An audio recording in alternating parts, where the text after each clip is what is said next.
নির্বাচনের জন্য জামাত ইসলামী রাজনীতি করে, এটা ঠিক, কিন্তু যেন তেন কোন একটা নির্বাচন বাংলাদেশে আর হতে দেওয়া হবে না। আমরা 2024 সালের জুলাই আগস্ট গুলির সামনে বুক পেতে দিয়েছিলাম, বুলেটের বিরুদ্ধে লড়াই করেছি। এবার ব্যালটের বিপ্লবের জন্য আরেকবার বুকের সামনে গুলি ধারণ করে ভোট ডাকাতদের আমরা প্রতিহত করবই। মানুষকে আপনি ফু দিয়ে উড়িয়ে দেবেন, প্রস্তাব করে বঙ্গোপসাগরে ভাসিয়ে দেবেন, এটা বাংলাদেশের রাজনীতি হতে পারে না। এই রাজনীতি ভবিষ্যতে দেশের মানুষ আর চলতে দিবে না। আসসালামু আলাইকুম ওয়া রাহমাতুল্লাহি ওয়া বারাকাতুহু। সম্মানিত কর্মী সম্মেলনের ভাই এবং বন্ধুগণ, আমাদের এই মাইকের আওয়াজ যারা শুনছেন, আমরা প্রথমে একটা কথা বলতে চাই। আমাদের এই ভাইয়েরা জীবন বাজি রেখেছেন, তারা কবরে গিয়েছেন এই জন্য যে এই দেশে যেন সন্ত্রাসের কবর রচনা হয়। তারা জীবন বাজি রেখেছেন এই জন্য যে দেশে চাঁদাবাজের যেন কবর রচনা হয়। আমাদের ভাইয়েরা পঙ্গু হয়েছেন এই জন্য যে পঙ্গু অর্থনীতিকে যেন আবার দাঁড় করানো যায়। আমাদের ভাইয়েরা চোখ হারিয়েছেন এই জন্য অন্ধকারের বাংলাদেশকে যেন আরেকবার আলোকিত করা যায়। আমাদের ভাইয়েরা হাত হারিয়েছেন এই জন্য আর কোন আধিপত্যবাদের হাত যেন আমাদের উপরে খড়গহস্ত করতে না পারে।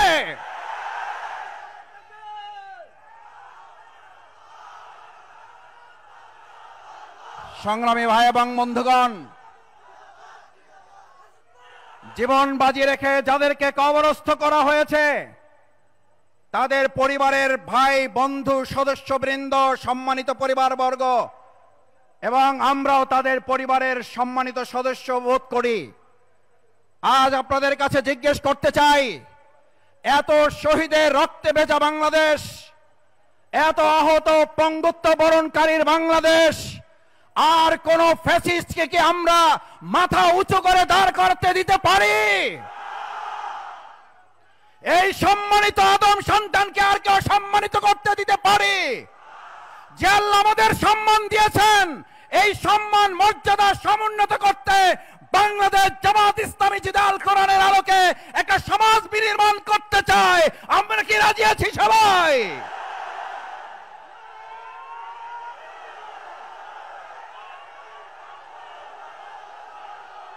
সংগ্রামী ভাই এবং বন্ধুগণ,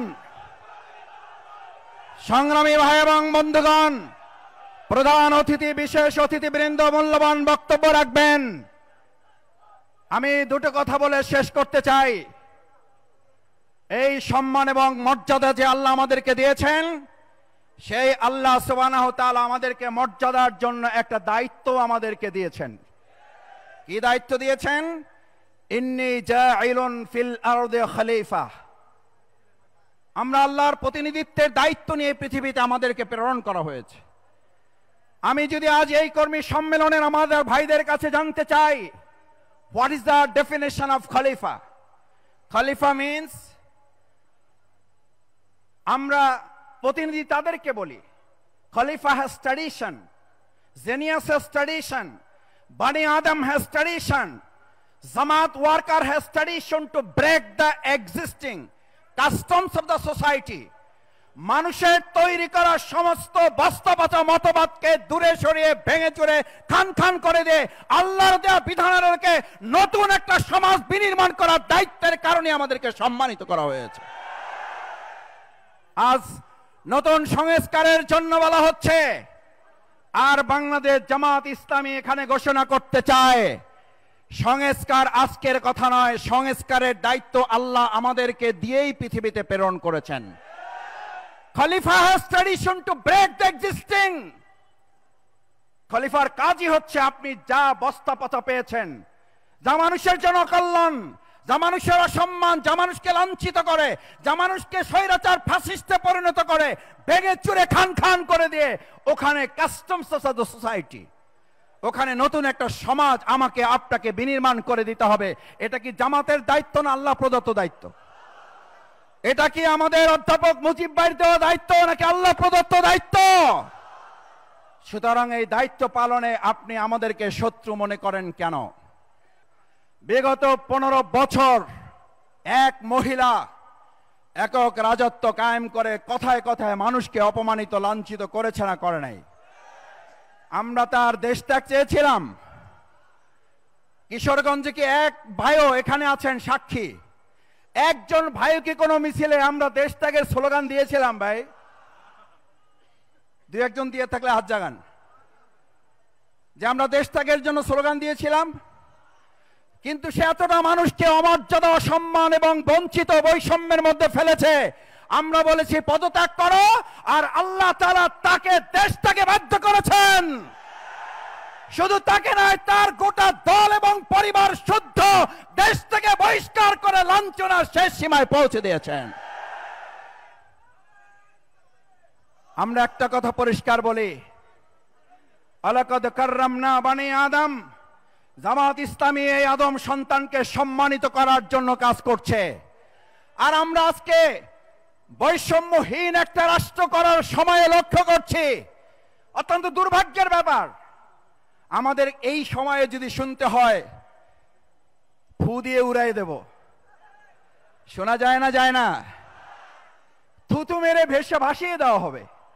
আচ্ছা ভাই, আপনি বলেন, আপনি থুতু দিয়ে ভাসিয়ে দিবেন, আপনি ফু দিয়ে উড়াই দেবেন? ওই শব্দটা তো মুরব্বীরা, আমি বলেছিলাম মুরব্বীরা না থাকলে আমি কিছু কথা বলতে পারতাম। আমি চাইছিলাম অনুমতি যে আমার মুরব্বীদের আগে আমাকে নিয়ে মঞ্চে নেন, আমি দু একটা কথা বলতে চাই। কিন্তু আমার দুর্ভাগ্য যে মুরব্বীদের সাথে আমাকে নিয়ে আসছে, আমি সব কথা বলতে পারবো না। আমাদের বাংলাদেশের রাজনীতিবিদদের মুখ থেকে যদি শোনা যায় যে তারা ওয়াশরুমে যা মানুষ ব্যবহার করে সেটা দিয়ে আমাদের এই দেশের মানুষকে ভাসিয়ে দেবেন, এটা দুর্ভাগ্যের শুধু নয়, নতুন আর এক ফ্যাসিস্টের পদধ্বনি আমরা মোকাবেলা করব। এই বাংলাদেশের জনগণ নতুন ফ্যাসিস্ট মোকাবেলা করবে।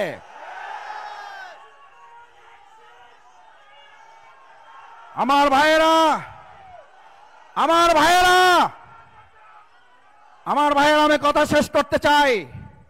আল্লাহ তাআলা আপনাকে আমাকে সম্মানিত করেছেন, সেই সম্মানিত মর্যাদাবান মানুষকে নিয়ে আপনি থুতু মারবেন, সেই সম্মানিত মর্যাদাবান মানুষকে আপনি ফু দিয়ে উড়িয়ে দেবেন, সেই সম্মানিত মর্যাদাবান মানুষকে আপনি প্রস্রাব করে বঙ্গোপসাগরে ভাসিয়ে দেবেন।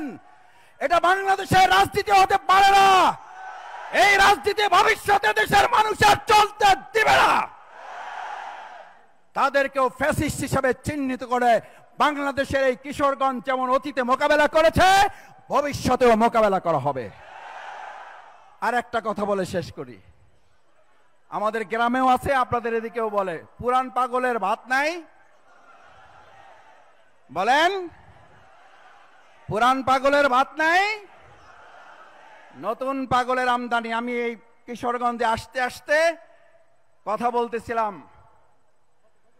গোটা বাংলাদেশে আলহামদুলিল্লাহ আমরা সবাই মিলে, আমরা আপনারা বলেন, আমরা সবাই বলি, সবাই মিলে বাংলাদেশ, সবার আগে বাংলাদেশ। তো সবাই মিলে বাংলাদেশ বলেন, সবার আগে বাংলাদেশ বলেন। সেই বাংলাদেশে, সেই কিশোরগঞ্জ জেলায় এমন নেতার বক্তব্য শোনা যায়, তিনি সবার আগে বাংলাদেশ নয়, তিনি সবার আগে একটা পার্শ্ববর্তী রাষ্ট্রের প্রতিনিধিত্ব করার বক্তব্য দেন। এই বক্তব্য অব্যাহত রাখলে আলেম ওলামা সাধারণরা আপনাকে প্রতিরোধ করতে সিদ্ধান্ত গ্রহণ করবে। বক্তব্য বন্ধ করুন। আমি একজনকে বলছিলাম ওনার বক্তব্য বন্ধ করা উচিত, বলে যে না মাসুদ ভাই ওনার বক্তব্য চলতে দেওয়া উচিত। আমি বললাম কেন? বলছি উনি যত বক্তব্য দেবে ওই দল শেষ হওয়া তত ত্বরান্বিত হবে। তাই আমি বললাম তাহলে ঠিক আছে, ওনার বক্তব্য চলুক, ওনার বক্তব্য চলুক, কিন্তু মনে রাখতে হবে এই বক্তব্য চলতে চলতে পদত্যাগ চাওয়ার আগে যেন আবার দেশ ত্যাগ করতে না হয়। আমার ভাই এবং বন্ধুগণ, এই দেশটা আমাদের সকলের, সবাই মিলে দেশটাকে গড়তে চাই।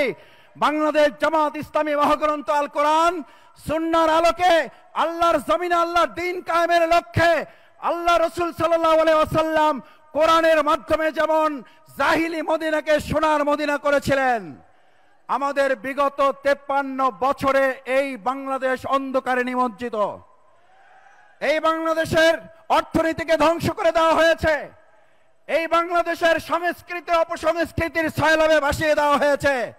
বাংলাদেশ জামাত ইসলামী তার ব্যক্তির তন্ত্র এবং মন্ত্রণায় মহাগ্রন্থ আল কোরআনের আলোকে আমরা যদি একটা সোনার মদিনার মডেলে সোনার বাংলা করার সিদ্ধান্ত নেই, এই কিশোরগঞ্জ থেকে যে কয়টি আসন আছে এই আসনে বিজয় নির্ধারণ করার জন্য ঘুম বাদ দিয়ে বিশ্রাম বাদ দিয়ে আজ থেকে ঘরে ঘরে কোরআনের দাওয়াত পৌঁছানোর জন্য রাজি আছেন কারা?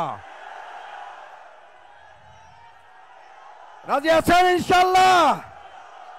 আমার সংগ্রামী ভাই এবং বন্ধুগণ, আসুন বাংলাদেশ জামাত ইসলামী সেই সোনার মদিনার মডেলে সোনার বাংলাদেশ বিনির্মাণ করব আমরা সবাইকে নিয়ে। কিন্তু তার আগে অবশ্যই বিচার এবং সংস্কারের দৃশ্যমান অগ্রগতি করে নির্বাচন দিতে হবে।